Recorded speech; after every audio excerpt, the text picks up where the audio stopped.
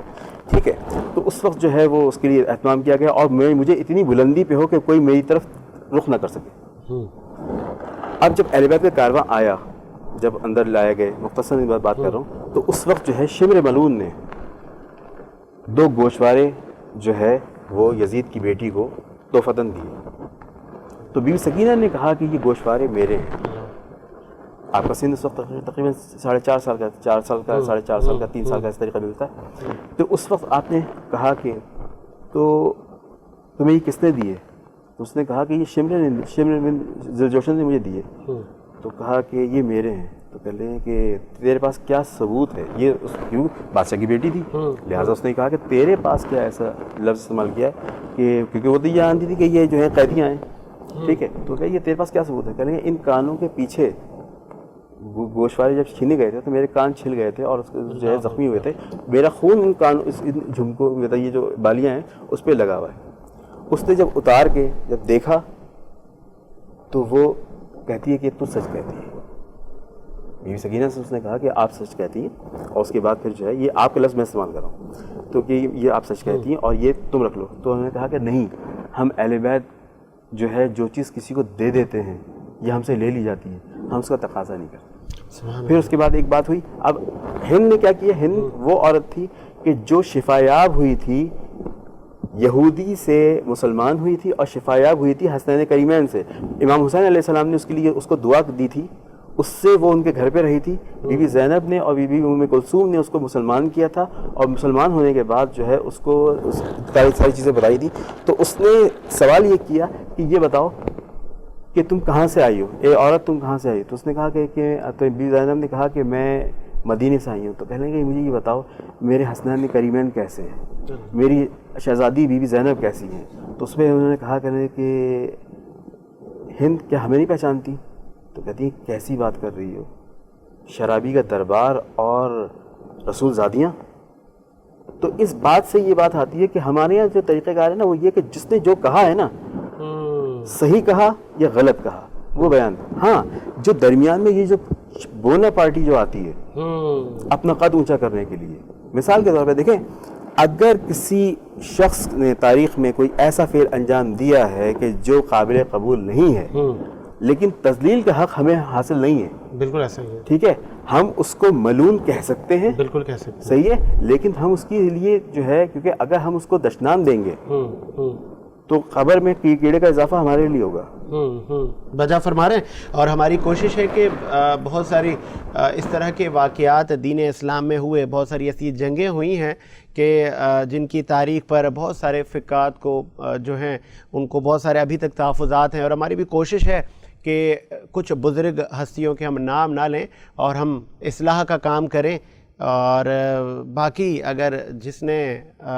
نبی کے دین کو نقصان پہنچایا، اور جس طرح میں ان کو کہوں گا، یہ جو سر فہرست واقعہ کربلا میں ہمیں نظر آتے ہیں جنہوں نے نبی کے دین کو نقصان پہنچانے کے لیے کوئی حد نہ چھوڑی کہ اس کے پورے خاندان کو ذبح کر دیا، یزید ملعون پہ لعنت بے شمار۔ اور ایک یہاں پر بریک لیتے ہیں، بریک کے بعد حاضر ہوتے ہیں۔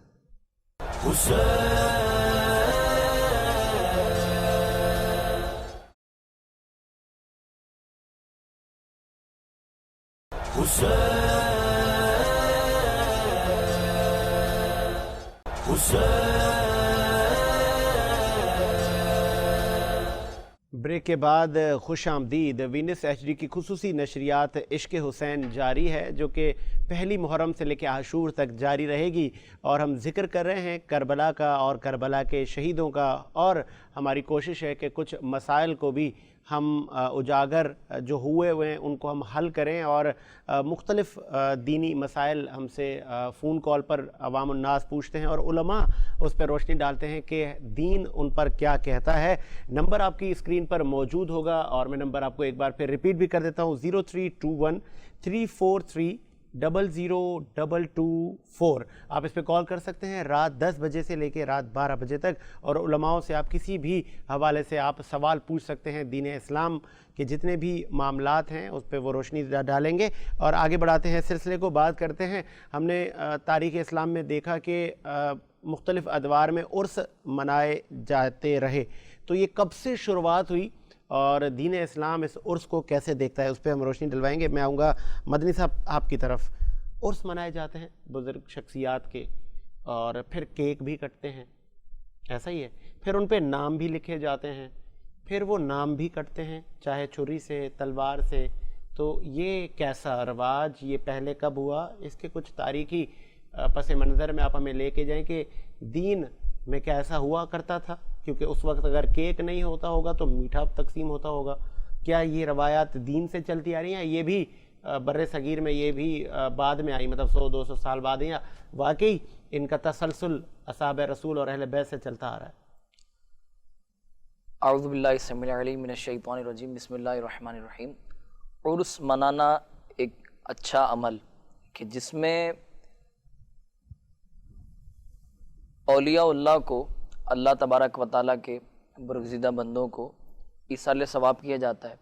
اچھا پکایا جاتا ہے، اور پھر اس عرس منانے میں اگر کوئی ناجائز رسومات شامل نہ ہوں، جیسا کہ آج کل مزارات پر کچھ لوگوں نے کچھ مطلب جنہیں نہ دین کا پتہ ہے نہ دنیا کا ان کا پتہ ہے، مزارات پر ناجائز رسومات کو شروع کر دیا۔ اچھا، میں سوری فار انٹرپ مدنی صاحب، عرس منانے کا جائز طریقہ پہلے آپ اگر بتا دیں۔ آج کل تو جو معاملات چل رہے ہیں اس پہ بھی ہم روشنی ڈالیں گے، دین میں کیا ہے کہ عرس کیسے منایا جائے؟ آپ نے کہا منانا جائز ہے، منانا چاہیے، تو اس کے آداب کیا ہیں؟ دیکھیں، بالکل عرس منانے کے آداب یہ ہے کہ جس شخصیت کا عرس ہے اس شخصیت کی سیرت اور کردار کو بیان کیا جائے اس دن، اور ان کی سیرت اور کردار کو بیان کرنے کے ساتھ ساتھ ان شخصیت کے لیے قرآن مجید فرقان حمید پڑھا جائے، درود پاک کا ورد کرا جائے، کلمہ طیبہ کا ورد کرا جائے، اور یہ کلمہ طیبہ کا ورد، درود پاک کا ورد، یہ ان کو ایصال ثواب کیا جائے، سب سے بہتر عمل۔ لیکن آج کل جس طرح مزارات پر کچھ جاہل لوگوں نے، ایک علماء اہل سنت تو اس چیز کو بہت زیادہ قبیح تر جانتے ہیں کہ کچھ لوگوں نے اس طرح کی ناجائز رسومات کو شروع کر دیا کہ مزار پر جا کے بھنگڑے ڈالنا اور پھر ڈھول تماشے اور ہلڑ گلڑ بازی کرنا، اس کی شریعت بالکل بھی اجازت نہیں دیتی۔ پھر اس کے ساتھ ساتھ ایک اور جو ہمارے ہاں معاشرے میں ایک ناسور پایا جا رہا ہے کہ مرد جاتے ہی ادھر ہیں جہاں پر خواتین کی زیادہ آمد و رفت ہوتی ہے، اور خواتین کا مزارات پر جانا سیدی اعلیٰ حضرت امام اہل سنت مجدد دین و ملت میرے پردادا مرشد فرماتے ہیں کہ خواتین کا مزارات پر جانا حرام ہے، خواتین کے مزارات پر جانے کی شریعت اجازت نہیں دیتی، لیکن خواتین مزارات پر جاتی ہیں تو اس وجہ سے ایک فتنے کا خوف ہے، اور خواتین کو مزارات پر جانے کے بجائے جو بزرگان دین سے وہ عقیدت رکھتی ہیں تو اس عقیدت کو ملوز خاطر رکھتے ہوئے ان کے لیے قرآن مجید فرقان حمید پڑھیں، کلمہ طیبہ کا ورد کریں، درود پاک کا ورد کریں، اور عرس منانے میں جس طرح کی آپ نے بات کہی کیک کٹتے ہیں اور نام بھی کٹتا ہے، تو دیکھیں کیک کاٹنا اور نام جو اس کے اوپر لکھا جاتا ہے تو اس میں شرن تو کوئی قواعد نہیں، لیکن ادب پہلا کرینہ ہے محبت کے کرینوں میں، اگر ادب ہوگا نا ہمارے اندر۔ دیکھیں مسئلہ دراصل یہ ہے کہ یہاں ہوتا یہ ہے کہ اگر کوئی چیز جائز ہے لیکن شبہات میں ڈالنے والی ہے، اب آپ دیکھ رہے ہیں ایک بزرگ شخصیت کا ایک کیک پہ نام لکھا ہوا ہے، اس کیک کو کاٹا جا رہا ہے، اب دیکھنے والا یہ سوچے گا یار ان کے بزرگ تو یہ بتاتے ہیں کتنی ماشاءاللہ عز و جل کرامات والے تھے اور اللہ تبارک و تعالیٰ کے اتنے بڑے ولی تھے، لیکن یہ کیا کر رہے ہیں اپنے بزرگ کا نام لکھ کر کیک کو کاٹ رہے ہیں۔ تو اس چیز سے ہمیں بچنا چاہیے کہ ادب کا ملوز خاطر یہی ہے کہ نہ کیک آپ لے کر آئیں نہ اس پر کیک وغیرہ پر نام لکھیں، ہاں میٹھا وغیرہ تقسیم کریں وہ بھی ایصال ثواب کریں تو زیادہ بہتر ہے، اور ایصال ثواب کرنے کے ساتھ ساتھ ان بزرگ کی سیرت اور خدمات کو بیان کیا جائے تو یہ بھی بہت اچھا ہے۔ آگے بڑھاتے ہیں رضوان شاہد صاحب، علامہ صاحب آپ اس پہ روشنی ڈالیں۔ میں ایک تاریخ کی کتاب اسٹڈی کر رہا تھا تو چونکہ ہمارے پاکستان میں اور اسپیشلی سندھ پنجاب جس صوبے میں بھی جائیں تو اللہ اولیاء کے مزارات ہمیں ملتے ہیں، روڑھی کے قریب 7 بہنوں کی مزارات ہیں خواتین کی، تو جب اس کو ہم نے اسٹڈی کیا تو پتہ یہ چلتا ہے کہ جی اس مزارات پہ خواتین ہی جاتی ہیں جن کو پیچیدہ امراض ہوتے ہیں، مطلب جب ہاسپٹل اور اس طرح کی فیسلٹی نہیں تھی، اور یہ خواتین جو یہاں پہ دفن ہیں جن کے مزارات ہیں 7 بیویاں بھی کوئی ان کو کہہ رہا ہے، یہ کوئی کسی آل میں سے ہیں یا بڑی کوئی نیک وکار خواتین تھیں، ادھر ان کے مزار پہ جو آتا ہے ان کی اور خواتین کا آنا ہے وہاں پہ، اور حضرت نے کہا کہ خواتین کو مزارات میں نہ جانا چاہیے، تو اس پہ ذرا روشنی ڈالیں نا۔ دیکھیں یہ جو طریقہ کار ہے مزارات کے اوپر خواتین کا، دیکھیں قبور کے اوپر جو ہے یہ قبرستان میں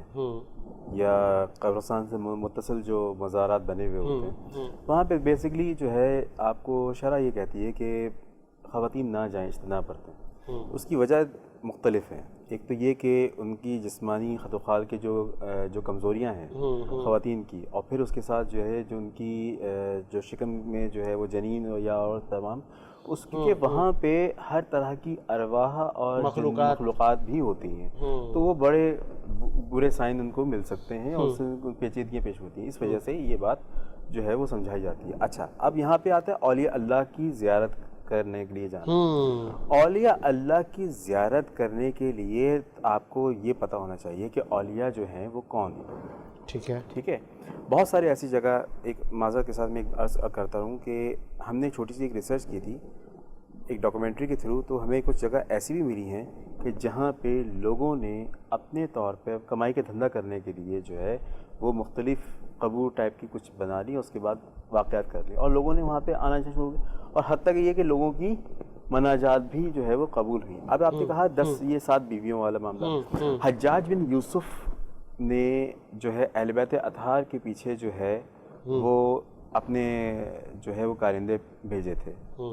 تو انہوں نے اہل بیت اطہار نے حجاج سے بچنے کے لیے جو ہے وہ سندھ کا رخ کیا تھا، تو جس میں جو ہے آپ کو سندھ میں چھٹا اور دیگر تمام جگہ پہ جو ہے امام زین العابدین علیہ السلام کی اولادیں مدفون ملتی ہیں۔ ٹھیک ہے، تو اسی طریقے سے اور بھی جو ہے امام زادگان کی جو بیٹیاں تھیں اور سب چیزیں وہ بھی مختلف جگہ پہ آئیں، اسی طریقے سے وہ ہے۔ اس کا مجھے ایکچوئل پورا جو ہے وہ اس کا تاریخ نہیں پتہ مجھے اس کی، میں آپ کو یہاں پہ ایک وہاں ہمارا جانا بھی میرا ہوا، جب میں نے ان لوگوں سے پوچھا تو انہوں نے کہا یہ 7 بیویوں کی مزاریں ہیں، یہاں پہ خواتین آتی ہیں، جو خواتین کی پیچیدہ امراض میں مبتلا ہوں تو وہ آتی ہیں اور ان کی معاملات صحیح ہو جاتے ہیں اور وہ درستی کی طرف جاتے ہیں۔ یہ ایک سلسلہ ہے، کیونکہ وہ قبور بھی خواتین ہیں۔ ہاں میں وہی کہہ رہا ہوں، میں وہی بات کر رہا ہوں کیونکہ قبور کے اوپر جو ہے وہ جانا جو ہے اگر وہ خواتین کی وہ جا رہے ہیں تو اس میں جو ہے کسی حد تک آپ شفا کے لیے اگر جانا چاہ رہے ہیں اس طریقے سے تو اپنے آپ کو پاک اور صاف اگر آپ ہیں تو صورت میں آپ جو ہے بحالت مجبوری آپ جا سکتے ہیں. اور دوسری بات یہ کہ ایک چیز اور ہم یہاں پہ ایڈ کرتا چلوں کہ ہمارے خاندان سے معاملات جو تاریخ میں لکھے گئے ہیں اس کے اندر جو ہے وہ ایک بات ملتی ہے. یہ دھمال کا جو معاملہ ہے مزارات پہ در حقیقت یہ ایک بدعت ہے. اس کی بدعت کی وجہ جو یہ بدعت یہ ایک بگڑی شکل ہے. کس طرح سے؟ وہ اس طرح سے کہ امام زین العابدین علیہ السلام جو تھے ان سے عشق تھا حضرت لال شہباز قلندر. ان کو عشق تھا اور عشق کے اندر جو ہے دیگر تمام لوگ بھی جو ہیں وہ نسبتوں کے سلسلوں سے جڑے ہوئے ہیں. تو آپ کو یہ میں بتاتا چلوں کہ اس کو ماڈرن سائنسز کے اندر جو ہے وہ ٹیلیپیتھی ایک ایسی چیز ہوتی ہے کہ جس کے اندر جو ہے اگر آپ کسی سے زیادہ انسیت رکھتے ہیں تو وہ آپ کو خواب میں بھی نظر آ سکتا ہے. آپ نے یعنی اپنا پورا اپنا وجدان جو ہے آپ اس طرف ڈائیورٹ کرتے ہیں اور اس کے بعد پھر وہ آپ سے ملاقات بھی ہو سکتی ہے, بات چیت بھی ہو سکتی ہے. یہ سب چیزیں پاسبل ہیں. ٹھیک. حضرت لال شہباز قلندر جب سندھ آئے تو اس اطراف میں تمام ہندو آباد تھے. ٹھیک ہے. تو آپ کے پاس جو کچھ بھی تھا وہ سب کچھ آپ واقع کربلا کو اپنی آنکھوں سے بینا طریقے سے جو حضرت امام سجاد کے ساتھ جو مصائب ہوتے تھے وہ آپ نے اپنی آنکھوں سے دیکھے, جس کی وجہ سے آپ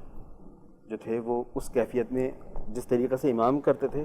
وہ کیفیت. اب وہ کیفیت میں آپ کو چھوٹی سی ایگزامپل کے طور پہ بتا رہا ہوں کہ آپ اس کو پتہ سمجھ میں آئے گا کس طریقے سے, کیونکہ اشاروں کے بغیر ممکن نہیں ہے. آپ کے 7 طوق تبدیل ہوئے. کچھ جو تھے وہ آگے پیچھے سے جو ہے وہ کسی جاتے تھے. ایک طوق جو ہے وہ لال شہباز قلندر کے مزار پہ آج بھی ہے جو اور دوسرا اس کا آدھا حصہ جو ہے وہ حیدرآباد دکن میں نظام حیدرآباد کے پاس موجود, وہاں پہ امام باغ میں موجود. اچھا, وہاں سے اب وہ چلتے تھے تو امام کو جب درے پیچھے مارے جاتے تھے تو اور گرمی کی تپش, عراق کی گرمی تپش, ٹھیک ہے, وہ جو آپ کو جو پورا جو لوہا زنجیروں سے جکڑا ہوا تھا وہ اتنی زیادہ تپ جاتی تھیں, اتنی زیادہ. اور اس کے بعد آپ کی جو گردن جو خاردہ طوق جو تھا اس کی اتنی چبھن ہوتی تھی کہ وہ اندر سے آپ کی تا حیات آپ کی جو ہے وہ زخم بھر نہ سکے. تو اس کی وجہ سے آپ کو جھرجھری آتی تھی تکلیف کے مارے. جب آپ کو چلا نہیں جا رہا ہوتا تو آپ کو پھر اس کے بعد آپ کو کھانا نہیں ملتا تھا, آپ کو اور سب چیزیں بھی تھیں. تو آپ اتنے لاغر تھے کیونکہ وہ جسم جو ہے وہ زنجیروں نے کھانا شروع کر دیا تھا. آپ اتنے لاغر تو آپ چلتے چلتے جو ہے وہ ایسے ہوتے تھے تو اس طریقے سے جا کے وہ آپ لہراتے تھے. جب ادھر سے آپ کو جو ہے وہ مارا جاتا تو آپ اس طرف جاتے تھے تو اس طرف, تو وہ جیسے جیسے جاتے تھے تو وہ کیفیت جو ہے وہ حضرت لال شہباز قلندر اپنے طور پر فیل کرتے تھے اور اس طریقے سے ہوتے تھے. تو آپ کے جو پیروکار جو ملنگ حضرات جو ان کو کہا جاتا ہے, کیونکہ وہ لوگ ان کو اسلام سے شناسائی نہیں تھی, انہیں یہ شناسائی تھی کہ یہ ایک ولی ہے, یہ ایک ولی ہے اس کا. کیونکہ اس وقت جو ہندوستان کے جو معاملات تھے سارے, اس میں جو ہندو مت کے جو لوگ تھے ان کا ساتھ مسئلہ یہ ہے کہ وہ ہر کسی جس کے جو بھی شخص صاحب کرامت ہو وہ اس پہ ایمان لاتے ہیں. ٹھیک ہے. تو وہ جو طریقہ کار تھا کہ آپ آگے بڑھے, آپ نے گردن کو ایسے سے ہلایا, ٹھیک ہے. اب آپ اس زمانے میں زلفیں ہوا کرتی تھیں, وہ زلفیں آپ کی جو ہے لہرائیں, آپ ہاتھ آپ کے جو ہے آگے پیچھے ہوئے, آپ بیٹھ گئے, آپ کھڑے ہو گئے. جو امام سجاد کی جو ایک قیدی کی جو تکلیف ہو سکتی ہے وہ آپ نے پرفارم اس طریقے سے جو ہے کہ آپ نے وہ سب جو ہے محسوس کیا اور اس چیز کو انہوں نے دیکھا. تو آپ کی حضرت لال شہباز قلندر کے بعد جو ہے جب وہ دیگر لوگ جو تھے وہ اس چیز کو اس طریقے سے انہوں نے وہ کیا, اور اس کے بعد پھر اس کے اندر ڈھول تاشے اور یہ سب چیزیں شامل ہوں گے جو آج بڑی بگڑی ہوئی شکل جو ہے وہ, جبکہ ہمارے یہاں امام معصومین علیہ السلام نے اس طریقے کی جو طریقہ کار یہ ہوتا ہے ملنگوں کا, یہ سب جو چیزیں ہوتے ہیں کہ جی نہ نماز پڑھنی ہے نہ کچھ اور, سب کچھ ہے شریعت کے خلاف جانا ہے, ایسے لوگوں پہ لعنت کی ہے. ٹھیک ہے, آگے بڑھاتے ہیں سلسلے کو. کوشش ہوگی ہماری آگے نشستوں میں اس ٹاپک پہ مزید بات کریں اور صوفیہ اکرام کی جو تاریخ ہے, جو انہوں نے دین پہ ریسرچ کی یا انہوں نے مختلف ادوار میں کتابیں لکھیں, شعر و شاعری کی دین پر, اہل بیت پر, اس کو بھی ہم پروگرام کا حصہ بنائیں گے. آگے بڑھتے ہیں. میں چاہوں گا کہ آفتاب صاحب اس پہ مختصراً آپ بھی روشنی ڈالتے جائیں کہ خواتین کی مزار ہے, کسی بزرگ خاتون کی قبر ہے, کیا ادھر خاتون جا سکتی ہیں یا بالکل ہی خواتین کا منع ہے، چاہے وہ مزارات کی شکل ہوں، چاہے وہ عام سمپل قبرستان ہوں، بس وہاں پہ ممنوع ہیں؟ دیکھیں خواتین کا جو قبر پر جانا ہے، اب وہ قبر ہو یا مزار ہو، ٹھیک ہے، دراصل وہ یہ سلسلہ جو مزار ہوتا ہے وہ بھی ایک قبر ہی ہوتی ہے، بالکل ایسا ہی، بس وہ ایک خاصیت اسے یہ حاصل ہو جاتی ہے کہ وہ کسی بزرگ شخصیت کی وہ ہے، کسی شخصیت کی ہوتی ہے، وہ کسی اللہ والے کی ہوتی ہے، جس سے لوگوں کو شناسائی ہوتی ہے، تو لوگ انہیں اس کو جو ہے وہ مزار میں تبدیل کر دیتے ہیں. اور اس پر جو ہے وہ بزرگوں کی روایت بھی ملتی ہیں کہ جب جو ہے وہ اللہ کسی کو پسند فرماتا ہے تو پھر اس کی قبر کو جو ہے وہ مزار کا درجہ جو ہے وہ لوگوں کے ذریعے سے مل جاتا ہے. خواتین کا بلا بہرحال وہاں پر جانا قبر پر یا مزار پر، یہ اس کی جو ہے وہ اجازت نہیں ہے. اس کی وجوہات جیسے رضوان صاحب بھی ڈسکس کر رہے تھے کہ بہت سارے معاملات ایسے ہیں. اور پھر ایک آپ نے دیکھا نا ایک نیچرلی بات ہے کہ خاتون جو ہے وہ کمزور ذہن کی اور ہر حوالے سے کمزور ہے، اور وہ اپنے حواس پر کنٹرول بھی نہیں کر سکتی. اب جب وہ قبرستان میں جائے گی، بالفرض ابھی ہم بالفرض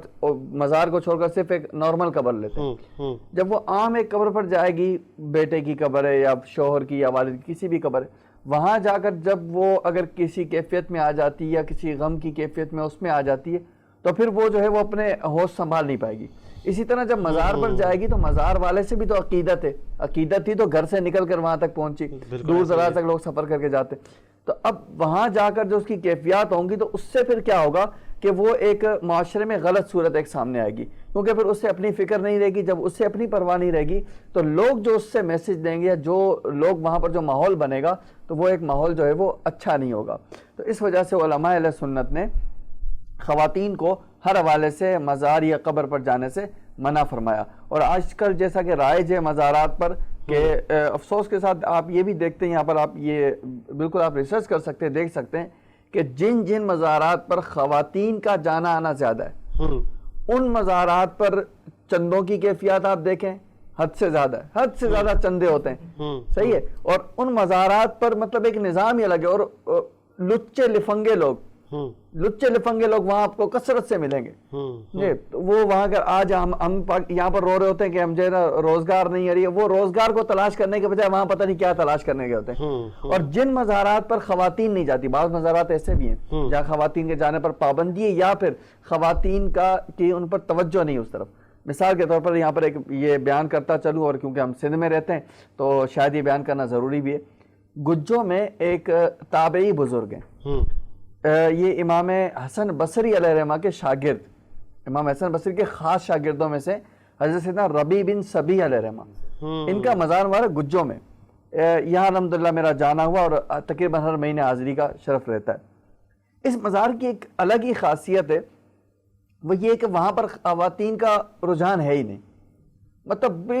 بہت زیادہ مختصر کچھ خواتین اگر چلی گئی اکا دکا، ورنہ خواتین کا وہاں. تو وہاں جب بھی جانا ہوا اور میں کئی دوستوں کو لے کر گیا، اور ایسے نیوٹرل قسم کے لوگ اور بزنس مین کمیونٹی، ان کو جب میں جن کا مطلب مزار کی طرف نہیں یار اب چھوڑ یار، لیکن جب وہاں پر وہ پہنچے جیسے اندر کہا یار یہاں پر کوئی سکون ہے. تو یہ ایک میں نے اس سے پہلے ایک بعض بزرگوں کی کتب میں بھی پڑھا کہ جب مزارات پر خرافات شروع ہو جاتے ہیں اور غیر شرعی رسومات شروع ہو جاتی ہیں، یہ بڑی پوائنٹ والی بات ہے کہ جب مزارات پر غیر شرعی رسومات اور خرافات شروع ہو جاتے ہیں تو وہ جو شخصیت وہاں پر بزرگ جو مدفون ہوتی ہیں وہ وہاں سے رحلت کر جاتے ہیں. وہ پھر وہاں رہنا پسند نہیں کرتے، کیونکہ روح کو تو اختیار ہے نا جانے کا، روح تو جا سکتی ہے، جسم اگرچہ وہاں ہے، اور جو تاثیر بخشنے والی ہے وہ روح ہے. اگر کسی کو برکتیں دینے والی ہے تو وہ روح ہے، روح برکتیں دیتی ہے آپ کو.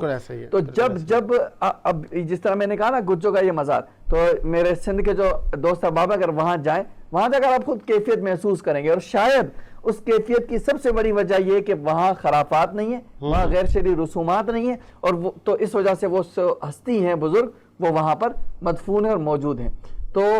ہمیں چاہیے کہ جو یہ خرافات ہیں اس کو ختم کرنے کی طرف آئیں، اور ہم اپنے گھر سے یہ چیز شروع کریں گے کہ ہم جو ہے اپنی خواتین کو نہ لے کر جائیں اور ایسی جگہ پر جو ہے وہ جانے سے گریز کریں، خاص طور پہ ان ایام میں جن دنوں میں نہیں عروس ہوتے ہیں، عرس وغیرہ ہوتے ہیں اور میلے ہوتے ہیں، تو ان دنوں میں اگر ہم تھوڑا کچھ ٹائم کے لیے گریز کریں گے اور پھر عرس کا جو مطلب ہوتا ہے، دیکھیں عرس کا اصل مقصد حاصل کریں. عرس کا اصل مقصد ہوتا ہے کہ سالانہ بزرگ کے لیے اصال ثواب کا طریقہ کار، اس کو عرس کا ایک نام دیا گیا ہے کہ سال کے بعد جس تاریخ کو ان کی تاریخ وفات ہوتی ہے اس تاریخ کو مل کر بیٹھے، اب ان کو یاد کریں، ان کا تذکرہ کریں. جیسے ہم یہ بیٹھے نا محرم میں، اب ہم محرم کے ان 10 ایام میں ہم ذکر حسین علیہ السلام رضی اللہ عنہ لے کر بیٹھے، تو اس کا مقصد کیا تھا کہ ان کو ہم ان دنوں میں خاص طور پر یاد کریں. تو عرس بھی یہی ہوتا ہے کہ جب جس دن میں ان کا دن آتا ہے تو اس تاریخ پر ہم بیٹھتے ہیں اور ان کے تذکرے، ان کی یاد اور شرعی طریقہ کار کے مطابق وہ اگر کریں گے تو انشاءاللہ بہتری بھی آئے گی اور بہتر نتائج بھی ملیں گے. ٹھیک ہے، آگے بڑھاتے ہیں سلسلے کو اور منقبت بھی ہم شامل کرتے ہیں، اور بلال قادری ہمارے ساتھ موجود ہیں. بلال، آج کون سی منقبت سنائیں گے آپ؟ اعوذ باللہ من الشیطان الرجیم، بسم اللہ الرحمن الرحیم. امن کا محرمہ بھی وہ شاہ کا ہے شاہ بھی، ایسا بادشاہ حسین ہے میرا حسین ہے، ایسا بادشاہ حسین ہے میرا حسین ہے، میرا بادشاہ حسین ہے. کرے کوئی جو غم سری کسی کی کیا مجال ہے، کرے کوئی جو غم سری کسی کی کیا مجال ہے. حسین ہے لحاظ سے جگہ میں بے مثال ہے، یہ ہو چکا ہے فیصلہ، یہ ہو چکا ہے فیصلہ، نہ کوئی دوسرا خدا نہ کوئی دوسرا، حسین ہے میرا حسین ہے، ایسا بادشاہ حسین ہے میرا حسین ہے، میرا بادشاہ حسین ہے میرا حسین ہے، ایسا بادشاہ حسین ہے. اور شہید کربلا کا غم جسے بھی ناگوار ہے، شہید کربلا کا غم جسے بھی ناگوار ہے، وہ بد عمل بد نسب اسی پہ بے شمار گئے. ارے او دشمن ازل، ہاں ارے او دشمن ازل، تمہر ذرا قبر میں چل، پتہ چلے گا کیا حسین ہے میرا حسین ہے، ایسا بادشاہ حسین ہے میرا حسین ہے، میرا بادشاہ حسین ہے، مولا حسین ہے میرا بادشاہ حسین ہے میرا حسین ہے، ایسا بادشاہ حسین ہے. یہ بات کس قدر ہنسی جو کہہ گئے معین الدین کے دین کی بنا حسین ہے میرا حسین ہے، ایسا بادشاہ حسین ہے میرا حسین ہے، میرا بادشاہ حسین ہے. ماشاءاللہ ماشاءاللہ، سبحان اللہ. ایک ماحول بن جاتا ہے جب ذکر اہل بیت ہوتا ہے، اور میں چاہوں گا یہ ماحول یہ نہ ٹوٹے، اور احمد رضا مدنی صاحب سے بھی آج ہم درخواست کریں گے کہ وہ بھی ہمیں منقبت سنائیں. بسم اللہ، احمد رضا مدنی صاحب. اعوذ باللہ السمیع العلیم من الشیطان الرجیم، بسم اللہ الرحمن الرحیم.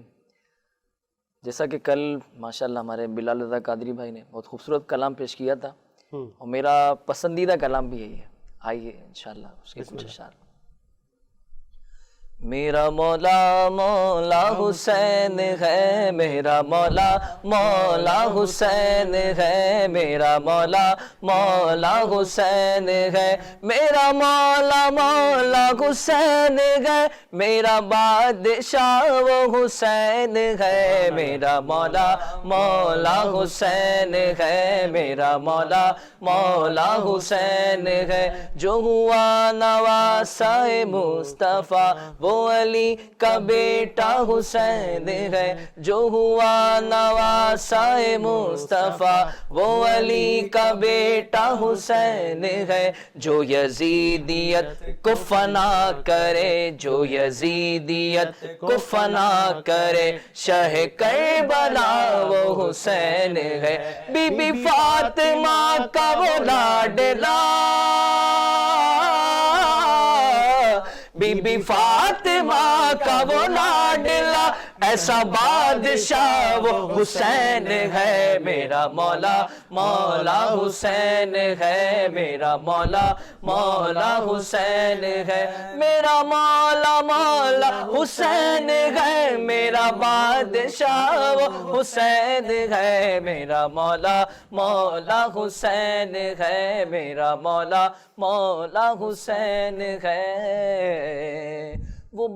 بھی بندہ کتنا عجیب ہے، سبحان اللہ، وہ بھی بندہ کتنا عجیب ہے، جو کہے یزید بھی ٹھیک ہے، وہ بھی بندہ کتنا عجیب ہے، جو کہے یزید بھی ٹھیک ہے، یا حسینی بن یا یزیدی بن، یا حسینی بن یا یزیدی بن، ایسے جھوٹ میں کیوں شریک ہے، کیوں دو کشتیوں کا سوار ہے،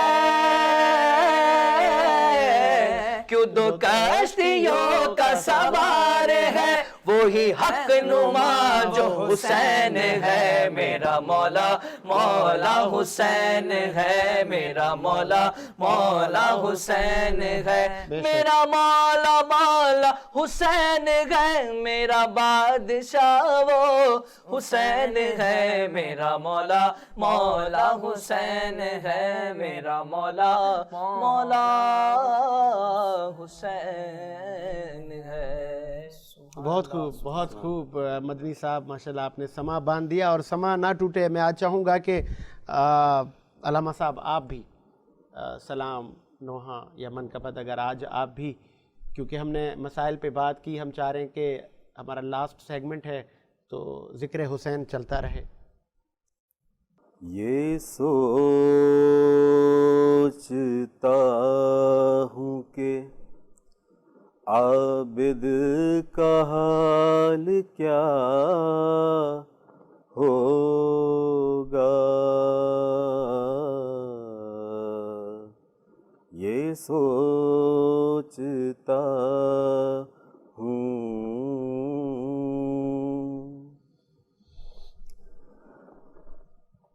وہ یاد کرتا تو ہوگا وطن کی شاہی کو،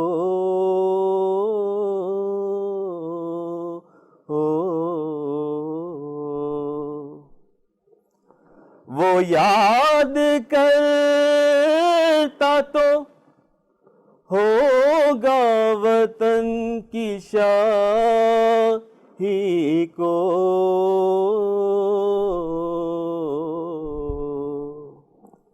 بہن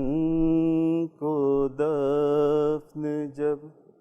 پردیس میں کیا ہوگا، بہن کو دفن جب پردیس میں کیا ہوگا، یہ سوچتا ہوں۔ گلے کے طاق نے عابد کو کیا جھکانا تھا،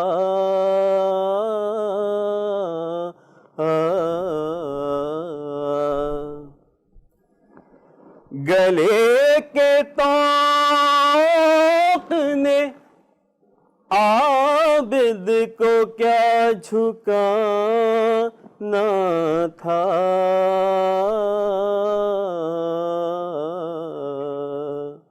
وہ اپنے کھوئے ہوئے لال ڈھونڈتا ہوگا،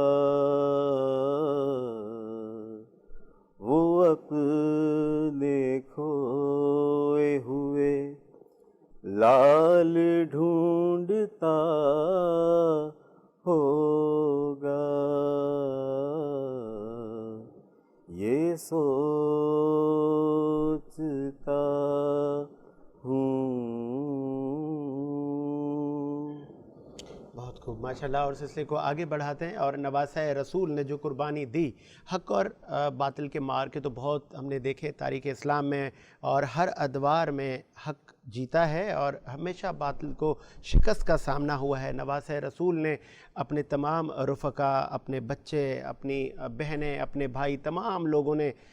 اذیتیں دیکھیں، پردیس دیکھا، اور بھائی نے بھائی کو ذبح ہوتے ہوئے دیکھا۔ تو یہ وہ منظر یا یہ تاریخ کے تلخ واقعات جو کہ ہماری زبان میں یا ہماری وہ اوقات نہیں کہ ہم کس طرح ہم وہ بیان کر سکیں کہ یہ دین کتنی قربانیوں سے ہمیں ملا۔ میں چاہوں گا خواجہ آفتاب صاحب کے واقعہ کربلا، جس طرح 4 محرم الحرام منائی جا رہی ہے پورے ہی پاکستان بلکہ دنیا میں جہاں جہاں پہ بھی محرم الحرام کیا 4 تاریخ کو منایا جا رہا ہے، تو مجالس اور جلسے جلوس نکالے جا رہے ہیں، تعزیے نکالے جا رہے ہیں۔ 4 محرم پہ امام حسین علی مقام پر کیا گزر رہی تھی؟ 4 محرم الحرام یہ وہ دن تھا جس طرح کہ ہم شروع سے ڈسکس کرتے آ رہے ہیں، یکم محرم اور دوم سوئم۔ 4 محرم کو جو یہ قافلہ تھا حضرت سیدنا امام حسین اور آپ کے رفقا کا، اس کے سامنے لشکر یزید یعنی جو اس کے ماتحت جو لشکر تھا جو کہ وہاں پہنچ چکا تھا، اور ان کی کوشش اور کاوش یہ تھی کہ امام حسین رضی اللہ تعالیٰ عنہ کو یہاں سے اس کاروان سے جو ہے وہ واپس پیچھے بھیجا جائے، تاکہ جو مقاصد یزید ہیں، جو اس سلطنت کے مقاصد تھے، ان پر جو ہے وہ کامیابی سے عمل درآمد کیا جائے۔ دوسری جانب میں یہاں پر یہ بھی عرض کرتا چلوں کہ جیسا تاریخ میں ایک جانب یہ ہو رہا تھا 4 محرم کو، اور دوسری جانب تاریخ یہ بھی بتاتی ہے کہ حضرت سیدنا مسلم بن عقیل جو کہ شہید ہو چکے تھے، اور